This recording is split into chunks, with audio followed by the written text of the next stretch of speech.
En fait, j'ai une passion pour, l'immobilier depuis très longtemps. Ça a commencé par, une première acquisition, à mes 22 ans et par la suite, en fait, j'ai dû, retourner au pays et mon retour au pays, s'est, déclenché par un licenciement économique et suite à ce licenciement, en fait, j'ai trouvé une autre voie, c'était conseiller immobilier. Du coup, avant d'être, diagnostiqueur immobilier, j'étais conseiller immobilier, pendant 3 ans, en indépendant et donc c'est, dans cette activité de conseiller immobilier, en fait, que j'ai connu cette activité de diagnostiqueur immobilier et du coup, ça m'a beaucoup plu, le côté technique et c'est comme ça, en fait, que par la suite, l'année d'après, donc la 4e année qui suivait, en fait, mon activité de conseiller immobilier, je me suis lancé, en fait, dans le diagnostic immobilier. Alors le diagnostic immobilier, c'est la réalisation de différents diagnostics pour assurer la sécurité de l'occupant dans tout bien immobilier, donc maison individuelle, appartement, immeuble également, parce qu'en fait, il y a aussi les diagnostics pour les parties communes. Tous les 7 ans, nous avons droit en fait à des recertifications, donc on doit repasser en fait toutes nos certifications, sinon nous n'avons plus le droit d'exercer. Mais la première étape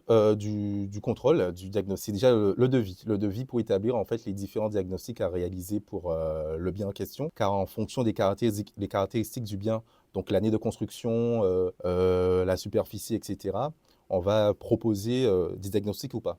Par exemple, le diagnostic amiante est obligatoire pour les biens qui ont été construits avant le 1er juillet 1997. Et par la suite, lorsqu'on a établi en fait ce devis avec cet ordre de mission, on va chez le propriétaire. Donc, et par la suite, on effectue le diagnostic sur place. Et après cette mission sur place, on retourne au bureau afin de rédiger le rapport et le rapport est délivré au propriétaire. C'est pour cela en fait qu'on conseille vivement aux propriétaires de se renseigner sur les diagnostics immobiliers parce que c'est une perte de temps s'ils vont vers le notaire sans ces documents. Et il faut savoir que énormément d'incendies sont causés par justement un départ de feu dû à des installations électriques défaillantes. Et je suis aussi disponible sur toutes les plateformes, sur mon site internet également, reperplus.fr, R-E-P-E-R-E plus, P-L-U-S.fr, et également sur Instagram et Facebook. Je suis Mehdi, fondateur de la société Repère Plus, des diagnostics et bien plus.